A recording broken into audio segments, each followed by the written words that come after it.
Bun găsit! Ne aflăm la Palatul Parlamentului împreună cu președintele Federației Internaționale a Jurnalistilor, domnul Jim Boumelha, pe care îl salutăm și îi mulțumim pentru interviul pe care ni-l acordă astăzi. Ce părere aveți despre jurnaliștii care acceptă să devină instrumente de propagandă pentru politică sau pentru interesele patronului? Well, it takes various forms.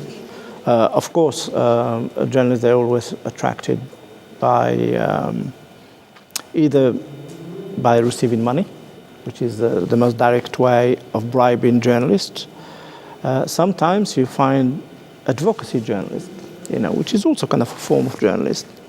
And advocacy journalists, they could be advocate for very good causes, which we may agree with them. Sometimes, most of the time, they are advocate for political causes. And depending where you stand in terms of the politics, you could be in favor or against. But generally, I would have thought that a journalist, should not lobby, on behalf, on any kind of party political cause. Lobbying for causes, I'm not that much against. I think journalists sometimes can be in favor of peace, they can be in favor of war. In fact, if you look at what's happened during the Iraq war, all the publication of Rupert Murdoch were in favor of war. So that it's not necessarily lobbying on behalf of a person, but they were in favor of lobbying for a particular political stance. Right? That was part of geopolitics. So there are different levels how people do it. From the person who receives a brown envelope with money in it, in order to say something, to do a particular precise job, to other journalists who think that they're doing good journalism, but they end up, being part of a machine, that put a particular point of view. And in fact, after it was not just happening, Rupert Murdoch is most of the US media. After the war, many of them had a mea culpa, and they said that they should have asked the hard question. So these people, they were not active advocate of the war, but the way that they gave importance to what some politician was saying, they ended up being on the same side as this politician. What about propaganda journalism, which is more often here in Romania in the last years? So journalists who are making propaganda for one or other political party, but making propaganda day by day, hour by hour, basically non-stop propaganda instead of news related stuff. But that is when that happens is very much the weakness of journalists as a collective, in the newsroom, that they're not able to resist, when there is a instruction or impetus, or just a general state of things that push them in a certain direction. I understand what you said about people that do it here, and I'm not surprised. But then equally, if you look at what's happened with the death of Margaret Thatcher, where the right-wing press in England tried to reinvent her as being a champion that changed, kind of Britain, which, in fact, she did a lot of things where ordinary people suffered. And there were, journalists were divided, newspapers were divided, but there were certain type of newspapers, which in fact they're free journalists, who advocated exactly that, but it's not as crude as you might find it here in Romania. They are kind of journalists at the end of the day, in particular when they work, for commercial operations, they are under the thumb of whoever employed them, And whoever employ them have got, most of the time, kind of make political choices, and they have to follow. The key to that, in terms of countering it, is either you've got a very strong organization that fight on ethic, always stand up and say no, is not right to certain things. And secondly, when it is underpinned by legislation. In many countries, they've got a conscience clause, which means that they've got legislation that gives the strength to the journalist to say no without being harmed. When you've got that and it's well tried and you can use it, then it becomes very difficult, for employers to push you in a certain direction. Yeah, this is theoretical because in Romania we have a conscience clause even in the contract of the whole media. But the problem is that this clause is only on paper, because when it's when you have to talk about respecting it, it's another issue. Yeah. I'm not respecting this conscience clause, and if I, as a journalist, refuse the chief editor or other people from the staff who ask me to make a news which is not completely true, or it's pure propaganda, if I refuse to do it, I can be thrown away very easily. Of course. But that brings me to the first point, is how strong we are as a collective. Because all our ethics are on paper at the end of the day. Yes. The number one clause in all the kind of ethical or code of conduct is say, journalists tell the truth. Did the Federation receive complaints from Romania about this kind of ethics problems, about conscience problems? Did you receive the... No. I mean, I don't think anybody come to us and say, we've got this particular case that we want you to look into. Even if they did, we wouldn't be able to look at it directly. And we will work through our union, tell them, look, that is an issue there, what are you going to do about it, trying to understand it, trying to support them. But I will come back to it, unless you've got the collective and a strong collective, you cannot stand up for anything. And you are in a good relationship with Mediasin. Well, Mediasin, they're our members. Media Union. It's not that I've got a relationship with them. They're affiliated, which means that they are our members. People who are members of Mediasin are also our members. We're responsible for them, right? So we support them in whatever we can in order to make them stronger and we make them stand for good journalism. Mediasin intervened in last weeks about an abuse which was produced at the National Radio Corporation, Romanian Radio Corporation. It's about the leader of the union from the radio who was thrown away, abusive, by the manager. Yeah. Do you know this problem? Yes, of course I heard about it. I met Adrian when I came last night, and I understood better what is going on, and we are supporting them in this. The way that we support them, because they are members, they can ask us to do things and we do it on their behalf. They can ask us to talk to authorities, and we do that. They can ask us to take action at the level of international institution, where the government is breaching international law. We will do that. So we will help them at every single level. But it's their call. They make the decision of what is it they need, and we will come and support them. What do you think about what happened there? About this form of abuse? It's a kind of pressure against the union? Yes, it's we say it is a case of bullying and harassment, which means that the people that are in power, they pressurize individuals for all kinds of reasons. This one, of course, it's almost kind of a political battle, with a small p. But as I understand it, they were concerned about the fact that the union and Adrian were making some allegation, about somebody who is in charge and the role that he played in previous lives, and they didn't like that, and there's a way they reacted to it, which is very stupid, because those allegations, with or without Andrew, are not going to go. They're not going to go away. These are allegations, they've got evidence on it, they're going to be followed up, there's still going to be kind of a big story around them, and they're not going to go away. So, and in fact, they made their position even worse, because by focusing on Andrew in the way that they did, they're bringing up the issue become more interesting and more people would become involved. I didn't know anything about it until they attacked Andrew. Then everybody knows about it. A venit vorba despre Adrian Moise și despre directorul radiodifuziunii române.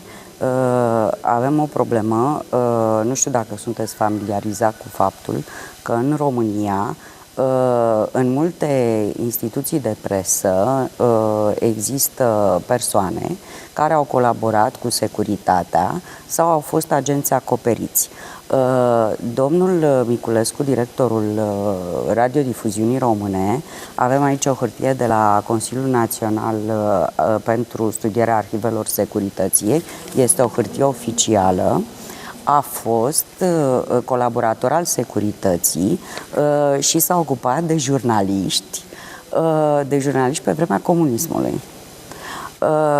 Cât de vertical poate fi domnul Miculescu în această funcție pe care o deține în legătură cu speța Adrian Moise, pentru că avem un caz pe care noi l-am prezentat în emisiune și care a stârnit foarte multe discuții despre curățenia presei. Well, these are allegations. There are allegations. You say there have been. Well, okay, they may be proved. I'm always very conscious about these things because they didn't go through a court of law. You know, it could be malicious, you know, for me to approve or disprove them. I can't do that. I do trust that Adrian has been bullied. That I'm very sure of. You know, that he has been very badly treated, and I think since those issues are in the public domain. You know, that is up to somebody to stand up those allegations. Can go to court. You might say, well, this is what we are saying, go and sue me, you know, and bring them to the fore and have a court case and a proper investigation on it. It reminds me on something which is a little bit similar. In last autumn, your colleague, journalist in Tunisia. Oh, yes. Right? They went on hunger strike because the governments, the new governments, who inherited all the public media, did something that is a variant of this. They appointed somebody who was a former sort of policeman. Yes. He was not specifically spying on journalists, but he was a policeman. And the journalists, it was not a case of one person like Adrian being bullied. It didn't take that form. It took the form of all the journalists in that particular kind of newspapers refusing to work, and a big chunk of them going on hunger strike. In fact, I went to Tunisia when I found this young journalist, 17, 18, new journalist, you know, lying on a mattress outside his room and not having eaten for 2 weeks. And it became a big issue. And it was more or less, you know, on the one hand, the government saying, it is our right to appoint whoever we want, you know. And the journalists saying, no, but in this particular case, we're sorry, this one is not just an ordinary person or an ordinary journalist that you have appointed because they bring in something to journalism. There is a former policeman, you know, who you have brought here in order to control us. And in the end, those young people, they won. They won. That the head of that publishing house was removed by the government, and they introduced a system for approving people that will be head of that particular organization, including the journalists themselves. It's like a system of election. They did like a board, which include the journalists, include government, that would think through how they will select somebody they put on the top. So it can be, you know, if it goes beyond Andrew and involve of the journalists, that's what the other journalists should come at his rescue. It could become a big issue. So this is what we have here in Romania too, the involvement of the former Securitate officers or agents in media. This is what my colleague said. What do you think about this after 20 years and more? 24 years after the revolution, we still have former secret police members infiltrated in media. Well, as I said, these are firstly allegations. Secondly, and I'm afraid I'm ignorant of that. What do you do with all those people who were involved in Securitate? I mean, do they say, we're sorry, we were wrong? Or do you say, no, we never believe you, you just, because there is a period. It's like what's happening in Nazi Germany, after that there was hundreds of thousands of people who collaborated or wore uniforms, and the society have got to take a decision what to do with them. We don't speak about all the workers from the secret police, but only about Sure. those workers who have done Sure. bad things. To do with journalists, yeah. With journalists, with breaking human rights. Many years, they basically introduced manipulation in media. Sure. Convinced other journalists, good faith journalists, to manipulate for their own interests. Well, that's fair enough. I think that if somebody has worked at that kind of level and it's proved, they should go. So for example, they should go. We have a media owner who is proved with final sentence from justice. It's an agent of the communist police, the Securitate, and he now is one of the biggest media moguls in Romania. And his media trust, basically, it's the most propaganda trust from all Romanian media. Well, that is private enterprise for you. I mean, yeah. People who've got the money, they could do whatever they want, and the system allowed them to do it. But have they been, it's not up to me to ask you those questions, but have they been, that's why I can't understand, have they been a process in Romania since, the fall of the old regime to deal, with those people that have done a lot of harm? Is there a process, or is it a process of reconciliation? Because in some countries, like in South Africa, they did the commission, and people who've done things wrong, they came to it and they beat their breast and they said, sorry, we've done it wrong, and they forgive them. Nobody went to jail, and it was a process that they felt is better than have revenge, and you go after people that clearly have done bad things. But that depends. I mean, society do different things. Yeah, here unfortunately it's too fresh, the fall of the old regime, for the people to chill down and try to accept those. Well, apartheid was fresh as well, but they sorted it as well. Maybe not satisfactorily, but the whole nation, that's what they agreed to do. But that is up to the Romanian people. Mai avem o problemă de data aceasta în televiziunea publică și anume nu se aplică audiatur et alter pars, astfel încât cetățeanul nu primește informația corectă.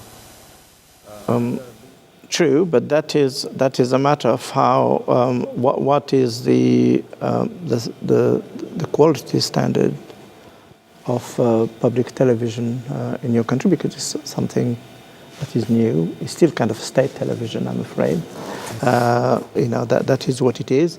And obviously the people that work there, I mean, they should, as a collective, look what is the medium and long-term reform that are needed in television, because it's funded by public money, for it to reflect the public and be really kind of a public organization.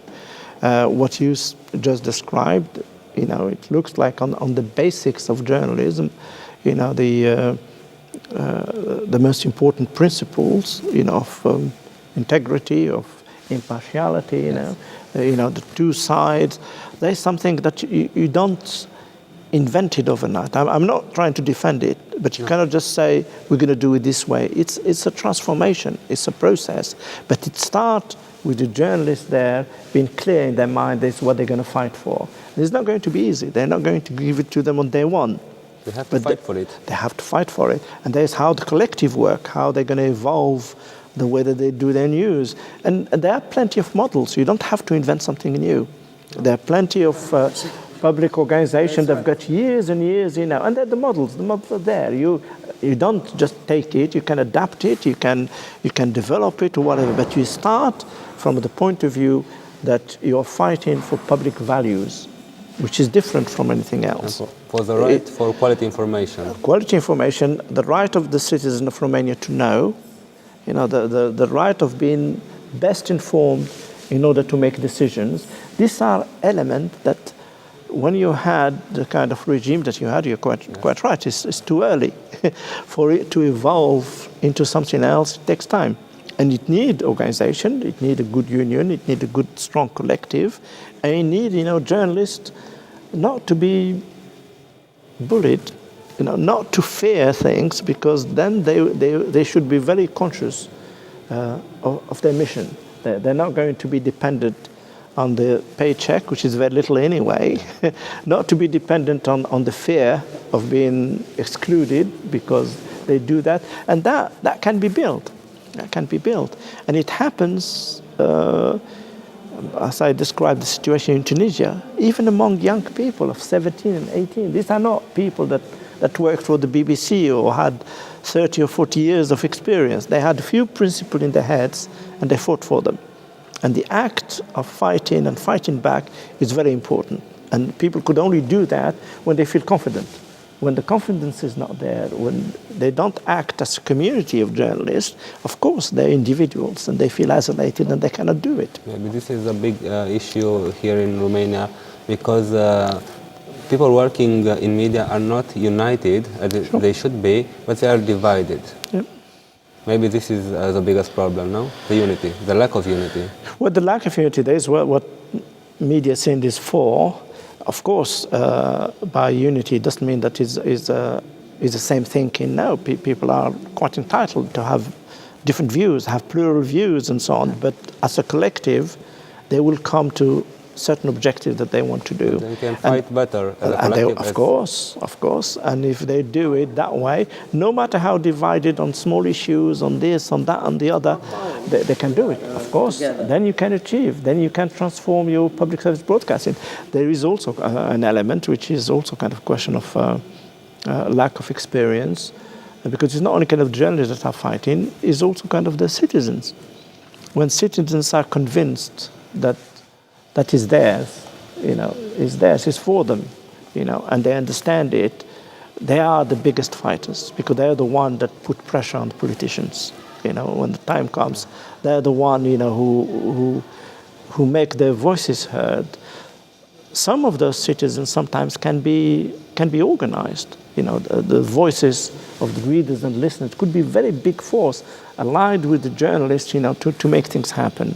When you get a society that's still early for them to be structured in that way, it's more difficult. It's more difficult for that to happen. But when they are, they make it much easier. It is also true, and there's part of what we are at with communications and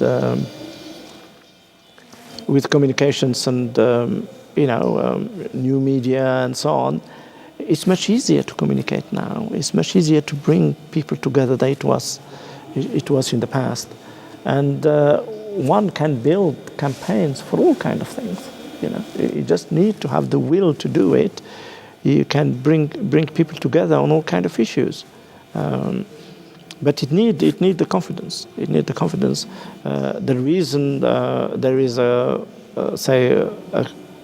you are, as has been described, dependent on support from government for your public media, and remain a state media, is because there is no active involvement of the citizens of Romania. The money, it isn't that money comes from nowhere. It is taxpayers' money. They pay it, but they're not conscious as a force that it is being used for that. If you take the example of the BBC, people pay their money, they know how much they pay to the BBC. And as long as they feel confident that it is theirs, they will continue paying. So it's not seen as coming from government. That's what allow the body of community of journalists at the BBC and even their management to act, to say, whenever they can, we are independent. and that is built into the structures. It's built on their action every day. They can't say no to government. They can even attack government on many things, and they feel confident they can do it, because the confidence is the public. That taxpayers' money is coming from the public. The public is very conscious that it is for the public service, for the broadcasting. And in here, people, they just pay their taxes. The government use it as it is their money to manipulate whenever they can manipulate, keep the journalists, under the cosh, and that needs, a whole process for it to emerge as a consciousness. Poate nu avem despre cultură democratică ca să înțelegem exact această miză. There used to be, in many dictatorial countries, it used to be impossible to assemble. It's impossible. You can't have 2 or 3 people go in there on a common cause, organizing themselves. They wouldn't allow it. The police state wouldn't allow it. Now it is possible to do it. Nobody would oppose it, but the consciousness is still not there. People are running after other things. They're running after economic survival. They're being deflected into other things. But it may take time. In some places, look what's happening out of the economic crisis in the Western world. In Europe, in Spain, it created all kind of movement. To have big number of people, in Spain at the height, of the credit crunch, young people and so on. It came because of the situation, and it varies from country to country. It takes a different form in Greece. The occupation movement in the United States was quite important, because there was like an integration of them and organized labor, and so that, in fact, created the condition for Obama to be re-elected. Right. So it can be. You can come to it and you say, no, it's hopeless. These people get too many things in their mind. They want to live their life. They don't want to do anything. But sometimes there is special conditions that create that, and it works. So to know where the Romanian citizens are now, I don't know. You are Romanian citizen. You would know exactly where they are at and what's being played. Yeah. We basically are trying to wake up the civil society to fight for their rights. This is what my colleague and I are trying to do since 1 year, since we are starting this project, this new television, and we hope that we can achieve something. At least making the people conscious about their rights. Well, that is what we were talking about earlier, trying to distinguish between propaganda and advocacy.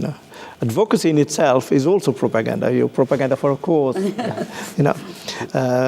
because it is a cause, and a cause that you believe in, and is a cause that is progressive. You're not coercing or dominating anybody, and it's not the same thing, of course, as propaganda to maintain a structure or to maintain an oligarchy. It's not the same thing. But at the end of the day, there are some people, and they do exist, that believe that journalists shouldn't do that.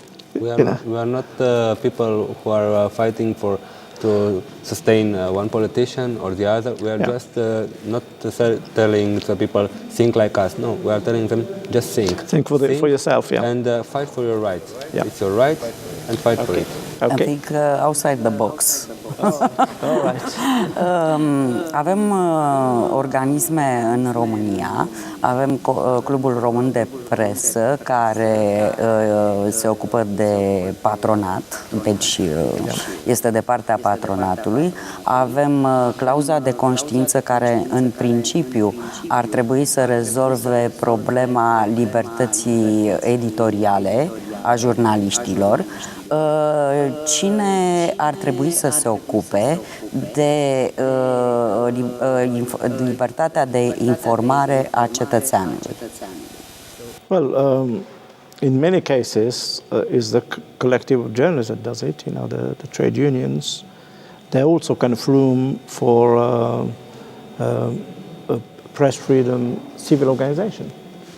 In some countries, you've got observatory of the press. You've got people who monitor things, from all kind of point of view, not only from the point of view of it being correct, but also from the point of view of it being of that it doesn't harm people. There are people who monitor, a specialist organization, who monitor portrayal of women, portrayal of minorities, you know. So it is possible to have, you know, a whole range, a whole body of organization doing that. But them and working with, because Media Sind, I think I said it earlier, is not bureaucracy. In fact, it's a very small bureaucracy. Media Sind should be the collective of all the journalists. That is where they assemble and they equip themselves on the main issues of the day, how they resolve them, trying to find a single position if they can, and equip themselves to fight. So if you put all these things together, you know, that make, you know, the body of people that are capable, you know, of monitoring and trying to bring remedy to it. I mean, you talked about things that are correct. They also think that that may be unethical. They're also kind of people that you know, that deal with things that are unethical. For example, one of the main papers of Rupert Murdoch in England, The Sun, which is a tabloid, you know, sold to working people. For about 20 years now, they always had a page 3 naked woman. Yeah, we also have this. Okay, but he invented it. And for 20 years, they have been campaigning against that, you know. It became now so banal that nobody fight. They had feminist organization organized, you know. They used to go outside kiosks, you know, say, don't buy The Sun, do this, do that. And now, of course, you know, there is the feminist movement go up and down. Recently, they start talking about it again. But it's who watch what's going on, who react to it. Sometimes journalists react to what other journalists do, you know, and sometimes if there's something that is wrong, you know, they react in a very strong way. The scandal of the phone hacking that took place in Murdoch newspapers was exposed by other journalists. Yes, The journalists at The Guardian, they're the one that did a lot of investigative journalists to bring it out. You know, many months of work to bring it out. So they're always, you know, journalists. In fact, if you take the list all over the world of the good things that they exposed, you know, you'll be amazed, you know, of the number of things. I know very well, because I know it in detail, when there was in England the scandal of members of parliament expenses.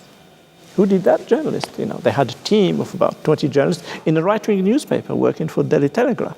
You know, and they worked, you know, for months and months, getting the figures, scrutinizing them, putting the case until it came out. And when it came out, there was pages and pages of it, and it created, you know, kind of quite a huge explosion in the country. So it's it's a combination. It's a combination of good organization that do the monitoring, and the journalists themselves, who are their own conscience. You know, sometimes journalists, you know, would say that is wrong, because we never defend bad journalism. You know, we don't defend it. Domnule Boumelha, cât credeți că va mai rezista presa tipărită în condițiile acestea de criză economică? The print press would last as long as you get trees, as long as Siberia is full of trees. You know, that is capitalism working. You know, they always print things. I think we're going through the phase that you're going through now, where there are, of course, on the one hand, newspapers that have been closed, not necessarily because they were bankrupt. Also, sometimes bankruptcy is used to reorganize themselves, to restructure themselves. They do it on purpose. There are parts of the world where the written press is booming because there are different conditions, where there is literacy. You go to India, the Times of India is the most read, newspaper in English in the world. You know, they sell, I don't know, 10 or 12 million, and it's read by another 70 million daily, So you can't then, it will be difficult to say, this is all going to die. Yeah, they will be influenced by the model that's going to come from the big multinationals, But in many places, they get big readership, and readership that increase, because the decline in circulation is not just necessarily the economic crisis, the economic crunch. It happened before. It became a cyclic one for all kind of reasons why they have declined.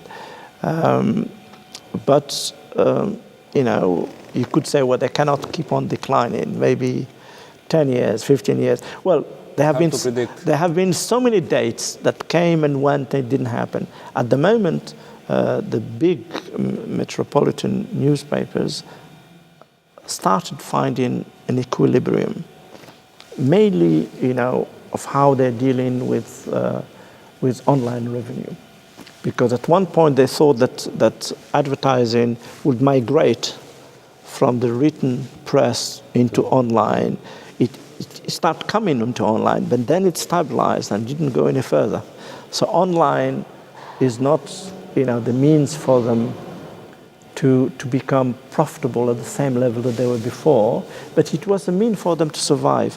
There were other organizations got nothing to do with the press, like Google and so on. They're making millions out of it. Yes.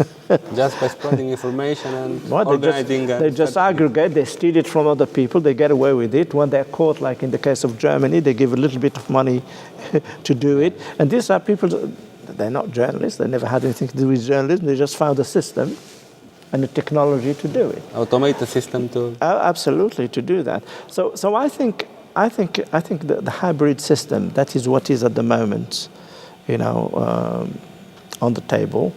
It doesn't mean that all the organizations are safe. It doesn't mean that, but it still means that it's not correct to give a date. And there are a lot of people who do that. It's hard to predict. Yeah, there are a lot of people who want to predict. In fact, the survival of newspapers have become like no more than a pastime, a profession. You get gurus now that write opinion columns. Prophets, an expert. They come to a studio and they can talk to you about hours, figures, statistics, and so on, about what's going to happen, to media. They even get magazines on it, So we went through a phase very, very early on when we started listening to that. We even got interested. We brought them together, trying to understand that we realized that is shifting all the time. There are new things that happen every now and again. So the economics are not there. What is missing in all that is all this powerful, transnational organization have not yet found what is going to be the model. They've got difference between them of how to do it. And from our side, of course, having journalists, having jobs and so on is important for us. But, our demand on the question of quality, on the question of good journalism, there's all we say, keep, enough people working so that there is good quality. And there's all we can say at the moment. Care credeți că va fi viitorul rol al blogurilor din online? Vor avea ele un viitor sau nu? This whole question about who is a journalist today it's become more and more of a big issue, and it has even become a dangerous issue in some instances. For example, things that we always used to lobby politicians for. I'll give you an example. The protection of sources. Now, there's more pressure on journalists to reveal their sources today. Many police authorities, they go to court and so on. When we are, protection of sources is enshrined in European law, for example, very clear, because there were fights on it, and European courts and judges pronounced themselves on it. When we go back today to talk to politicians when there are certain things that happen, they come back to it and they say, well, yeah, but who is a journalist? Who is a journalist now?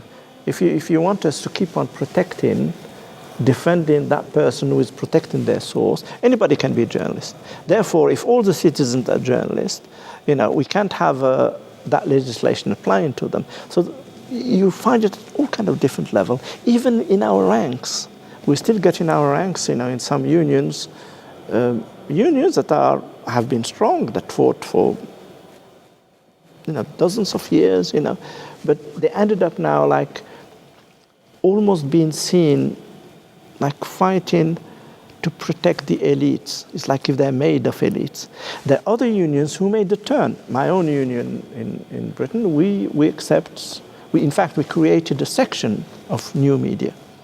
And when you have a section of new media, because we're a union, we're not a professional organization, we defend workers, we defend their working conditions. We've got people who work freelance. I mean, they haven't got a contract. It's work that is, that is not secure at all. We've got people who've got contract and they work for an organization. We've got people who one day they do one thing, the other day they go and work in a sandwich bar. The profession has become precarious. Yes. Do you understand that?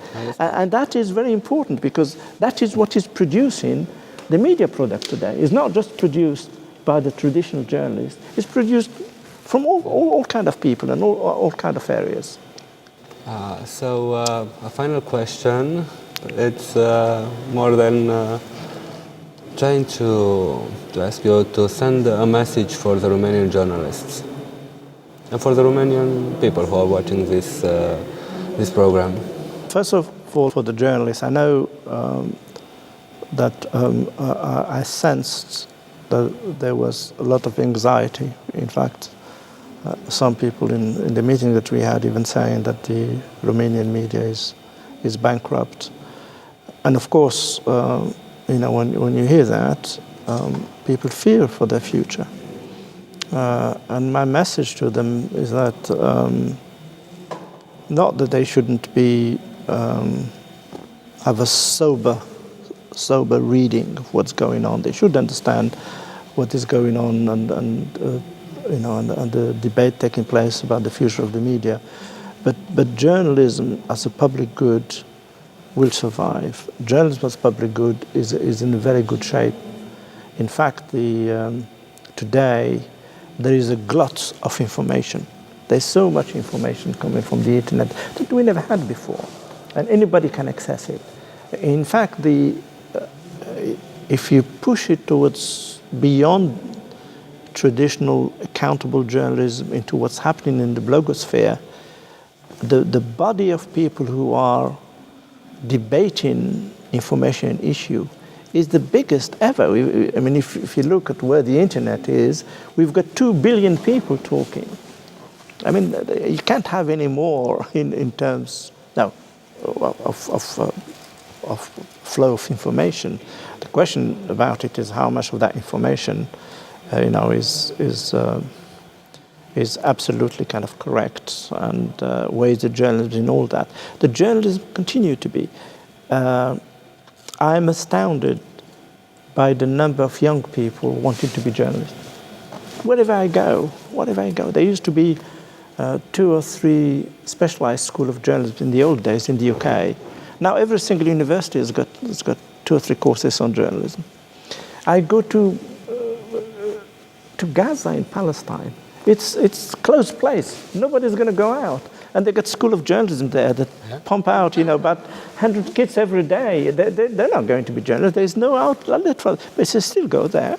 You go there in October, they enroll, because they want to be journalists. And when I said to many of these young people, do you realize that you may not be able to feed yourself? Because it has become a difficult profession. In many cases, because of the weakness of our organization, it's a poverty profession. You're not going to become rich. Go and do something else. But they still want to be that. And I think if you are in the frame mind, and I go to the School of Journalism to talk to young students, and there is a bit that is the glamour. They think is glamorous, but that is only small. I think many of them go to it because it's like a vocation. It's like if somebody wake up and want to be a nurse. Yeah. You know, what make a young kid Like a child 15 wants to be a nurse, you know, because that is their makeup. There is a psychology at one time, but they will say, it's good, you know. I've got a young daughter of 15, and through what's happening in the politics of England, she's not very politicized, but she wants to save the planet. So that's what came out of their makeup. That's what we want to do. So I think that there is a very big body of kids who are there. The body of journalism couldn't be stronger. So you get a lot of information, you get a lot of innovation and technologies. I mean, who knows that technologies have not even been invented?